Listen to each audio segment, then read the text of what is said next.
Olá, pessoal, tudo bom? Então vamos dar continuidade ao nosso estudo dos tempos verbais em inglês. Estamos agora no Simple Past, né? Estamos trabalhando agora com o passado simples. E hoje a gente vai ver a forma negativa. Vamos repassar a forma negativa. Então, basicamente, a gente já sabe que para colocar uma frase na forma negativa, a gente vai colocar o não. E a gente já sabe também que o não básico do inglês é o not. Mas que quando a gente está trabalhando com tempos verbais diferenciados, com verbos diferenciados, que não sejam o verbo to be, quando eu falo verbos diferenciados, no caso, verbos comuns, que não são o verbo to be, a gente vai aplicar o não junto com o auxiliar que marca aquele tempo, que é característico, que é o indicador, por assim dizer, daquele tempo.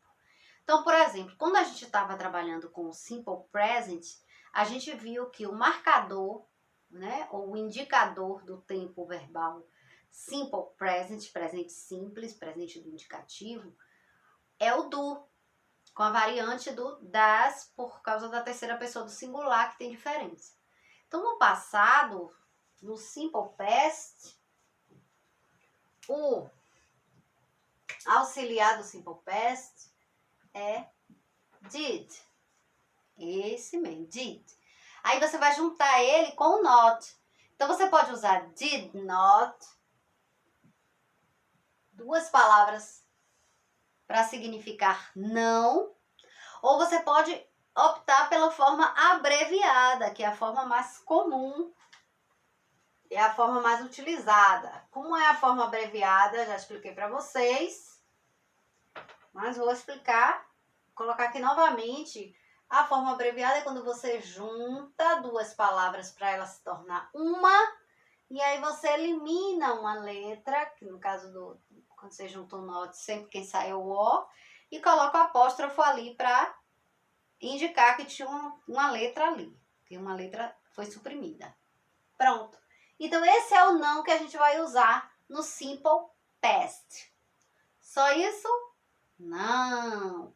Claro que não, né? Sempre tem que ter mais alguma coisinha. Então, a próxima coisa que tem é uma afirmação, ou melhor, é uma informação que eu já dei antes para vocês no Simple Present, mas vale sempre a pena repetir. No inglês, independente do tempo verbal, se é presente, se é passado, se é futuro, na forma negativa, o verbo principal, ele sempre vai voltar ao normal. Então, você tinha uma frase que estava no passado porque você modificou o verbo. Beleza, mas era uma frase afirmativa, por isso que você modificou o verbo. Se a frase for no passado, mas for negativa ou for interrogativa, você não vai mexer no verbo. Você não precisa nem colocar D é D, I é D, se ele for regular. Você não precisa olhar lá na lista de verbos como é que ele se escreve no passado, porque não vai ser no passado que o verbo vai ficar. O verbo vai voltar à forma normal dele. Vou mostrar para vocês na prática isso, tá bom?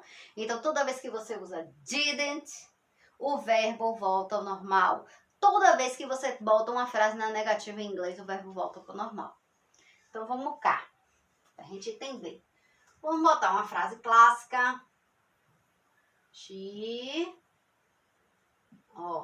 Ela olha, o verbo amar é assim, love, mas no passado, como ele é regular, eu botei o D. Lembra que regular bota D, é D, I é D. Pronto. Ela amou você. Ela te amou ou ela te amava. Pronto. Essa frase é afirmativa. Ela é passado, te amou, te amava, né? E aqui, então, o verbo está modificado, não tá? Ela ama você no passado. Não. Ela amou, ela amava. Então, o verbo modificou por conta disso. Mas aí você quer dar usar essa mesma frase, só que na negativa. Você vai dizer que ela não te amou, ela não te amava. Aí, o que vai acontecer? Aí vai acontecer o seguinte, você vai colocar ela não, como é o não? Didn't. E o verbo qual é? É o verbo amar, só que ele voltou ao normal. Aqui, ó, ele estava modificado, ele estava no passado. Aqui, ele volta ao original dele, love. Ele volta ao original, ele não precisa mais desse de, é de e é de. Ele não precisa mais disso. Por quê? Porque ele tem o did aqui na frase, indicando que essa frase está no passado. Então, ninguém vai ler essa frase em outro tempo, porque o did indica que é passado.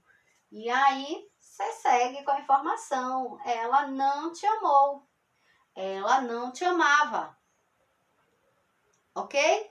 Então, lembre dessas duas coisas. Para colocar uma frase no simple past, no passado simples, na forma para a forma negativa, né? Passar para a forma negativa, o que é que você tem que fazer? 2 passos. Primeiro, usar o didn't como não, que é o não. E depois colocar o verbo que estava no passado na forma original dele. Sem o to, é claro. Lembre que não pode botar o to, tá?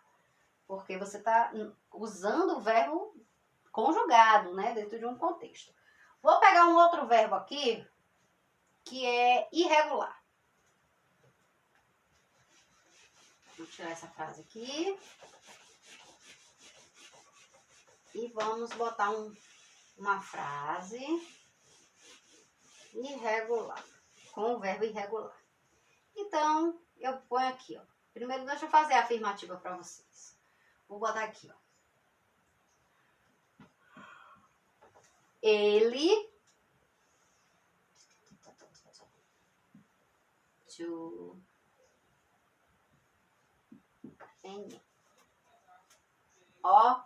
Nova York. Ele, tarará, Nova York. Aqui é um verbo irregular. Como é que eu sei que ele é irregular? Porque antes de eu conjugar ele, colocar ele aqui na frase, eu tenho que ir lá na lista de verbos. E se eu for lá na lista de verbos, eu vou achar ele aqui. To go, que é o verbo ir. Então, o que é que eu quero mostrar? O que é que eu quero informar nessa frase? Que ele foi para os Estados Unidos, ou para Nova York, desculpa. Aí eu vou lá na lista de verbos, procuro to go, depois eu vou na segunda coluna e vejo como é o passado de to go. O passado de to go é went. Então eu pergunto, o went aqui tá no normal? Não, ele tá no passado. O normal dele é aqui. Go, tá? Aí até sumiu. To go. Pronto. Aí eu afirmei que ele foi para Nova York. Agora eu quero mostrar para você que não, eu vou negar essa informação. Ele não foi para Nova York. Então, o que é que eu faço? Eu boto ele. Como é o não? Didn't. Ó. Didn't. E agora eu boto went ou eu boto go? Boto go, porque aqui é a forma normal. E esse to? Não, esse to, esqueça o to. Esqueça! Aí, ó, ele volta para a forma normal. Go to. Você não disse para esquecer o to? Esse to é daqui, é preposição. Esse to é do verbo, esqueça ele. Esse você esquece. Esse você mantém, você não bota nada nele aqui. Ele está depois do verbo, ele não está antes do verbo. New York. Olha aí. Certo? Então é isso que acontece. Na afirmativa, o verbo vai para o passado. Na negativa, o verbo volta ao normal dele. Né? Então é isso aí. Essa é a forma negativa. Na interrogativa vai acontecer a mesma coisa. O verbo também vai voltar ao normal dele. Tá certo? Eu espero que vocês tenham entendido. Qualquer dúvida a gente tira lá na aula no Meet, tá? Um beijo e até o nosso próximo vídeo.